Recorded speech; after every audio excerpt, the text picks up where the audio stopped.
to the Old Fashioned Masonic Podcast, where we talk all things Masonic while drinking an old fashioned. I'm Brian. And I'm Russ. Russ, I know you got your 25-year emblem recently. Yeah.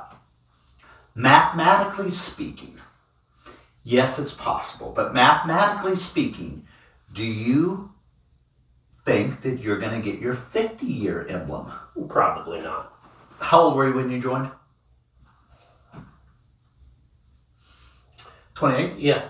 Okay, there we go. I had to do the math real fast, guys. Thank you. I joined at 35.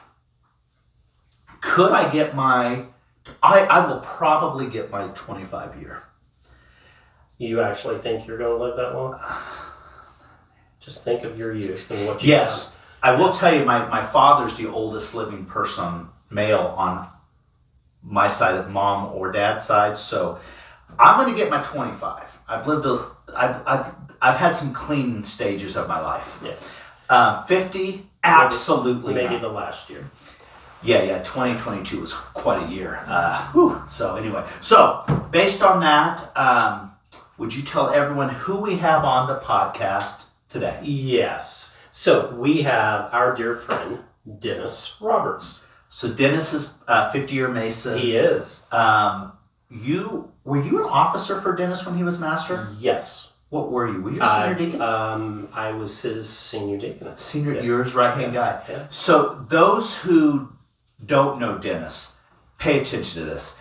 Also go into the kind of the write-up, the bio. This guy has a Masonic history that I had no idea. Plus, I think he's got one of the coolest voices out there. Yes. He just really has a radio voice. Yeah. So, Russ... And he has a heart of gold. And he has a heart of gold. Before we shot, he spent some time talking with my wife, and as we went to summon him to bring him into the podcast room, he kind of checked me and was like, well, we're not quite done yet. So he's an unbelievable dude, an unbelievable man. So let's go get Dennis. Let's get him. Thanks.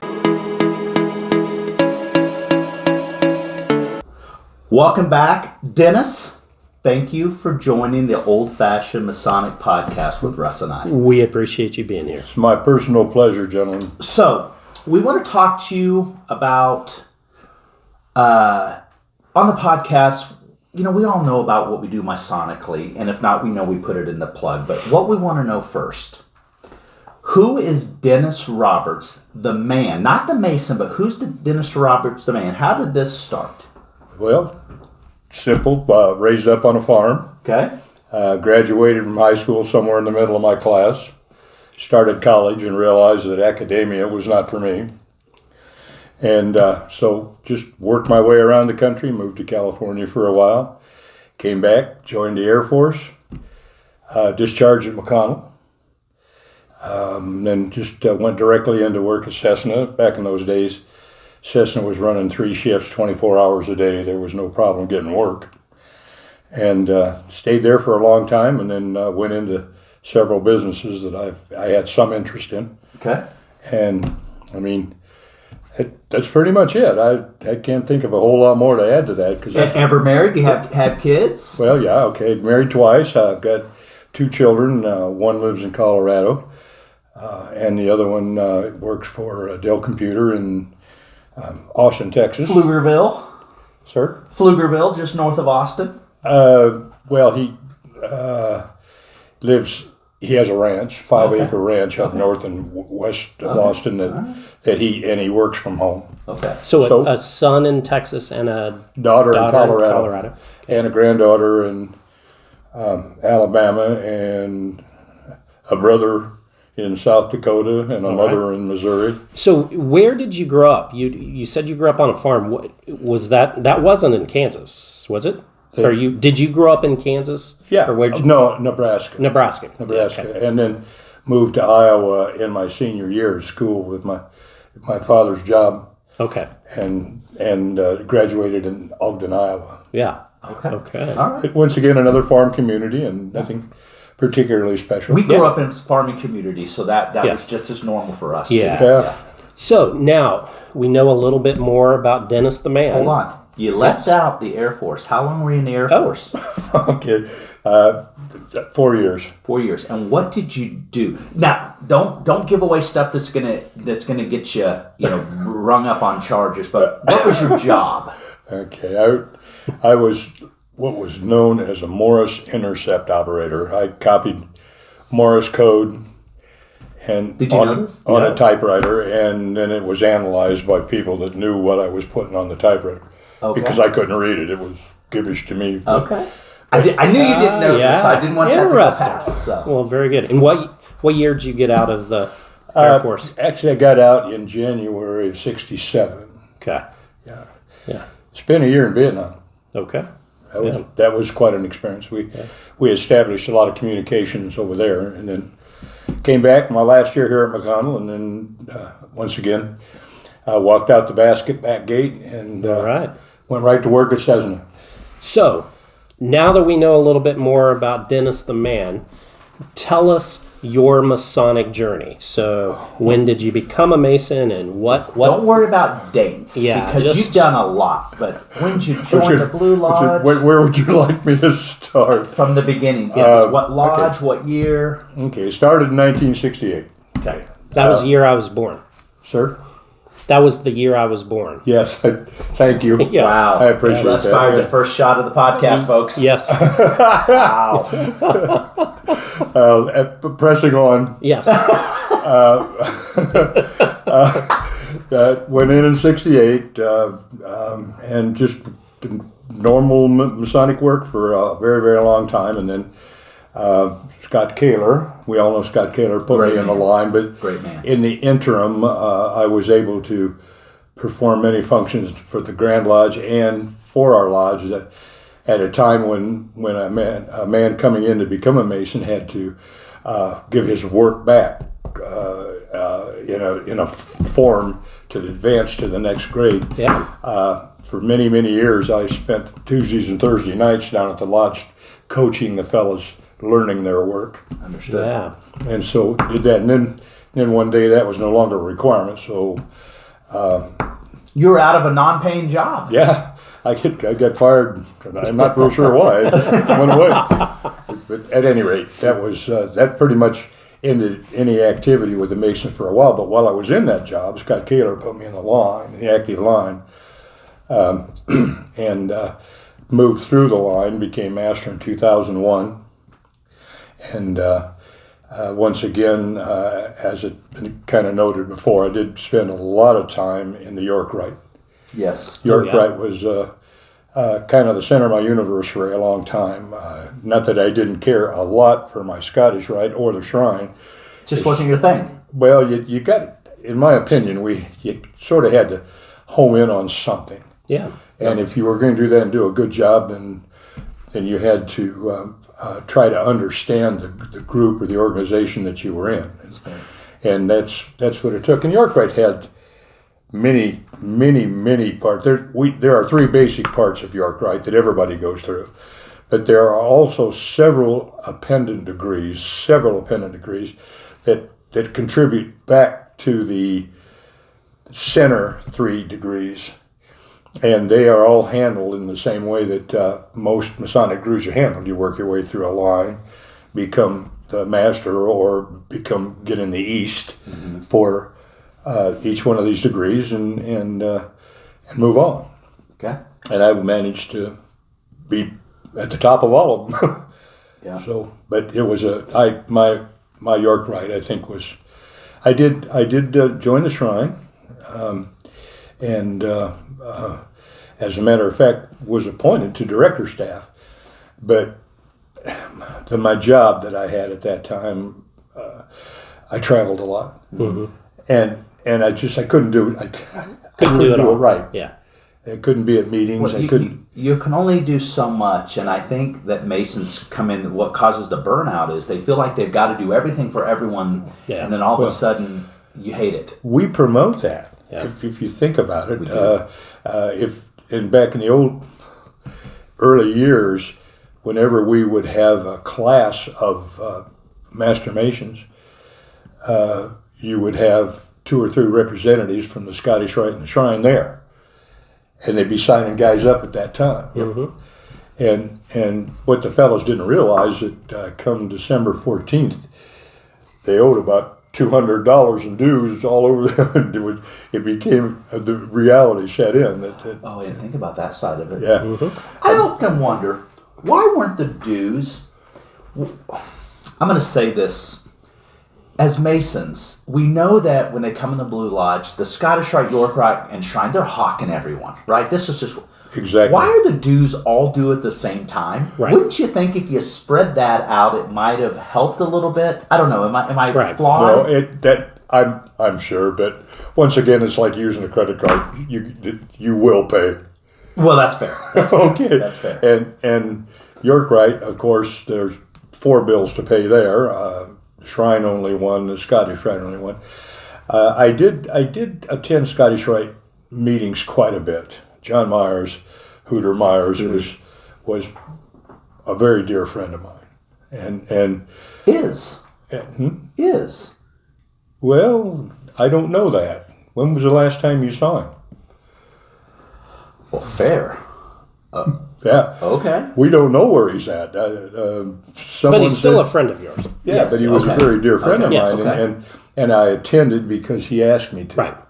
And he would send me. I did errands for him as well. Only reason I'm doing the podcast is because Brian has asked me to do it. Yeah. It's almost as a voluntold more than ask. I Yeah. mean, we hold, like, we say, hey, remember I did this, do this. We usually don't keep score, but we Yeah. trick each other into Yeah. things. Yeah, we did. We took care of each other, and it was very important. And again, Scottish Rite at that time was more or less the center of the universe when it came to the appellate degrees, appellate organizations. Yeah. It was a very strong. I can't remember the numbers, but it was in the thousands Yeah. of members. And whenever we had a class and take a picture of them, they stretched around the building. And of course, the same thing happens with our Masonic Lodge as well. Yeah. It's dwindled considerably, but still, Scottish Rite was okay, but it just, things became more and more involved both in the Blue Lodge Yep. and the York Rite. I had to make a choice. Yeah. And For time. and I'll be honest with you, and knowing what I know about the roots, the foundation of the different organizations we've been talking about, I always felt that the York Rite approach was probably more of what the evolution of Masonry was like. I sort of felt like that they hit all the hot buttons, and I've heard that many times. and if you Some for me. Yeah. yeah, and if you go through York Rite, you pay attention and go through all the appended degrees, you will have trouble not believing that, because if in fact Masonry evolved as we think it did, the journey would have been through the York Rite organization. Correct. I believe that. Correct. I That's agree what as kind well. of made me kind of hang in there with York Rite. Makes Yeah. sense. All right. So at Pike, you've been the grill master for years. I have no idea. So when did that start? I don't And know, how? and I just said spending hours straight. When was the last time I drugged that old grill out there and fired Central it County up? Park in 2019. With that far? Well, I thought it Pre-COVID, right? might have been earlier than I just don't know. Yeah. All I know is that one day I woke up and I was You were voluntold. I was voluntold, yeah. But I can't remember who the master was the first year that we did that. Might have been me. I don't know. Well, you said. You were doing it before you were master. Oh yeah, Oh, I think yeah. I was. Oh yeah. Anyway, it was a wonderful trip. Yeah. I was able to meet all the Masons and their families, and it was. I wish today that I'd still be doing it, but no, that's something I never regretted doing. Yeah. I never Very good. regretted doing it. I think you made mention of it earlier in the podcast, but refresh our memory. Who was the master that put you on the line? Scott Scott Kaler. Yeah, that's right. He put several of us on. We had a falling out. Okay. Scott had to appoint 3 guys. Yeah. And, Okay. And I was one of them. And there was both the Talbots then? Yeah, Talbot brothers. Yep. Yeah. Yeah, Bob and Merle Talbot, both. He appointed both of those, and me last. So, as master of Albert Pike, what were you most proud of? What one single thing. One thing. That's a tough one, because even with the sort of the heavy hand that the lodge kind of held on us as masters, I was still able to do a few things, and I think probably the most fun thing and the most thing that I admire most happens to be one of our saddest occasions. But I don't know. Roger Skinner, who was probably the closest friend I've ever had, passed away, as you know, and I did his funeral in the lodge, and I had gals from the young ladies from the 2 young ladies organizations that associate themselves with the lodge. We did the cross, everything that would have anything to do. Plus, his sister sang. I think probably, if I look back at my Masonic career, that was probably the one thing that I'm most proud of. Is the way that we celebrated. Yeah. Roger's Were you life. master when he? No, you weren't master. You were? Yeah, that's what I mean. Okay. Oh, that's right, because he was your senior warden. Yeah, he was. Yeah. He was right there in front of me. Yeah. And it just, I know that may or may not be the kind of answer you're looking for. No, it's the answer you want to give. Because I mean, other things. Although I performed other services, they weren't my ideas. Direction of running our lodge came from the secretary's office, several other places besides us. We would set out our agenda, give it to the powers that be. Yeah, during that time. Period of time, there seemed to be a little bit more heavy-handed influence. Is that fair to say? We're going to be careful not to throw anybody under the bus. Correct. Yes. The secretaries, this is going to sound terrible. I don't think at that time the secretary's role is the same as the secretary now. And dare I push the envelope a little bit farther, I don't think the secretaries at that time knew their role. Because when you're the master, you're the master.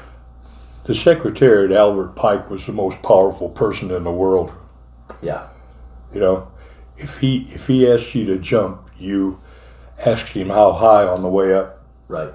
I mean, now, we had a lot of latitude, and if as masters, if we wanted to do something, like Make-A-Wish, we were very big, if you remember, in Make-A-Wish. Yeah. We handled that. The one rule that our secretary had is if you're going as a master, if you're going to come up with something, do it, take care of it, don't walk away from it so I have to close it down. That's fair. Now that was, I mean, it was a self-preservation thing. That would happen all the time. Someone would come up with some grandiose plan, we'd go out and do it for a little while, and then all of a sudden nobody was interested. Yeah. So the secretary had to pretty much shut it down. You know? Masters of Masonic lodges are sometimes just one-day wonders, or one-year wonders that sort of cause chaos. Of course, not during my tenure particularly, but during the time I was there, we had our a run, a 5K run that did very, very well. That was put on by Terry Kirstein. Did he start it? I'm not sure. I don't think we can blame anybody. Yeah. Oh, no, I think it's a great thing. But Terry was there. Dan Hawkins. Danny Hawkins. Yeah. Dan Hawkins was in it. I was in the screen printing business those years, so I did all the printing and everything and took care of that. The last year we ran the race, I did it all and got it all put together and that was the last year that we did it. Okay. we lost support. We lost some really great support. One of the people that pretty much ran running in Wichita in general moved out of town. Okay. Right. And things kind of fell apart behind it. Yeah. I only run if I'm chased now, but that's just me. So, all right. So you showed a photo before we started the podcast of all your line officers. Yeah. So think of that photo. Did all of those line officers go on to be a master? Some of them were mastered before I was. Fair. Okay. So all of those, at least maybe not. Roger, except Roger, and Hale went on to be a master at another lodge, right? Yeah. I suspect. I didn't. Yes. I haven't followed him. Yeah, he did. I think Pyramid. He did. Okay. Yeah. At any rate, but yeah, and as I say, there were several instances where they were masters before I got there. Right. They were all. And Gene Kane, for instance, those. You bet. Yeah. But they did well. If you were master again, you had the opportunity to run Albert Pike one more time, what would you do different than what you did before? Do different? Yeah. As one I see it today? Just yes. Yeah, whatever. And you're a master, so you are the guy. What would you do different? Nothing. Okay. I attend lodge now as just a regular old boy off the street. I think that I'm very happy with our money management. I'm very happy with the way the lodge is being run. I'm happy with the activities we have in the meetings. See, those are the kind of things that I don't remember. We weren't like that. Okay. And I was chastised one time by the secretary of the lodge for wearing a brown suit. We wore black suits, white and black ties. Well, why would you ever have bought a brown suit? So you ought to see some of the sparkly suits he'll wear. That is true, but that's a whole other conversation. It wasn't exactly brown. It was dark. It was dark, but it wasn't black. Well, to give you an idea, the way that the pressure came, I was in the study club at that time, and the junior warden, I believe, the junior warden was absent that night. So the secretary said, "Dennis, you're it." And I'm sitting there wearing my brown suit.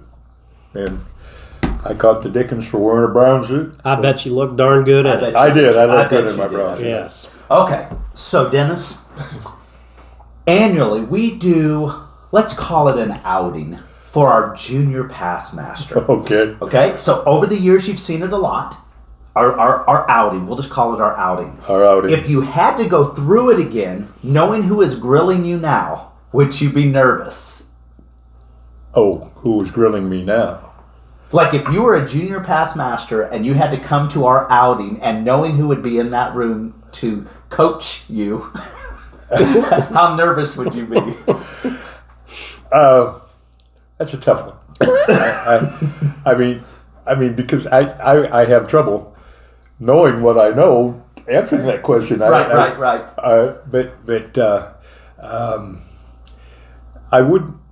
I probably wouldn't be as nervous as I would be scared. Oh, but there is a difference. I think there's a defined difference between fear and. Well, I really do. Back in the day, there were people there to make you a little nervous. Now, if I had that same crew I had when I went through, yes. Yes. Because at that time, it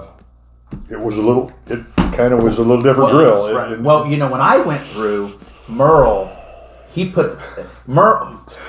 don't want to give too much away, but Merle gave it to me so rough that one of our past masters, we'll talk off again, doesn't show up for it because he thought that Merle was too rough on me, and I'm like, if anybody deserves that kind of treatment, it's me.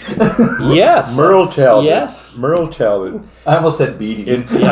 Merle Talbot is a gizmo guy. Everything electronic, he gets one.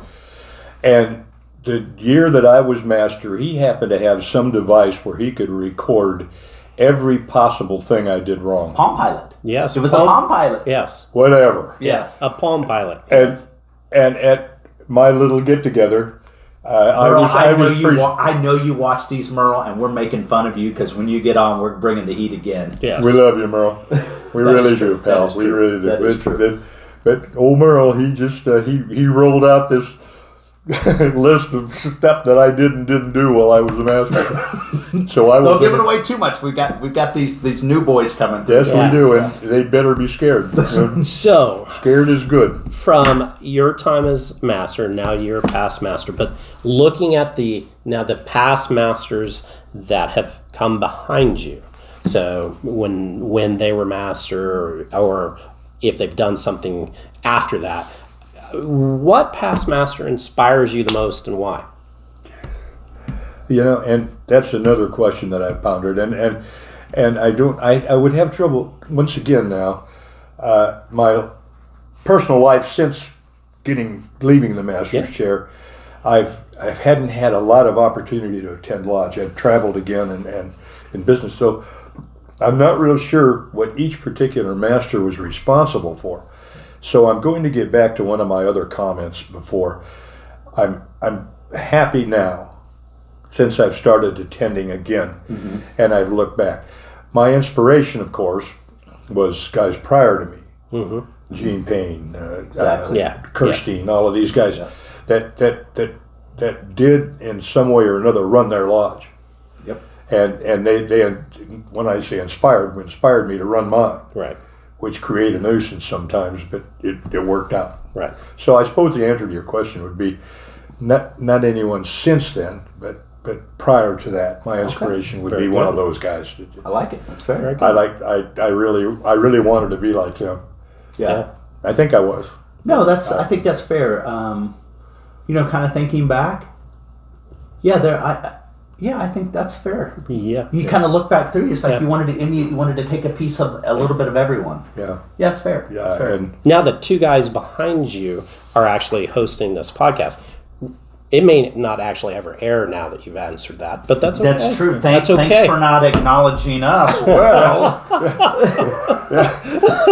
so is this thing about over? Are we done yet? So the most important question of the podcast. So up on the screen, you're going to see 4 things. Okay, so stay Yes. with me. You've got tacos, Okay. hamburgers, Right. pizza, and wings. One has to go forever. They were never made ever in the history of anything. What has to go? What could you live without? I never want to see it again. Wings. Okay, I've heard this answer before, Yep. but you tell me why wings. Russ's answer really All bothered right, me. you guys. Now, part of the reason is I don't eat chicken. Okay. That's Okay. right. All right. My grandmother raised chickens. We had chickens on the farm every day of my life for 10 years. Okay. I don't like chicken. Okay, well that's fair. I'm sure they're wonderful, but I don't like them. The year Jeff Souter was potentate of Midian, he had a glass that had a cow and then chickens behind it, and Basically, that's Beef? how they get salmonella. Beef? And salmonella. or chicken, your choice. So that's what I. Who? So I would think that he probably would go with beef. yes. For sure. Oh, yeah, he had Yes. this deal. Do So I thank need to- you for joining. thank you very Gentlemen. much. Enjoyed it. Thank you so Cheers. much for taking the time to entertain everybody, because I'm sure it's entertaining. Yes. Cheers. Cheers.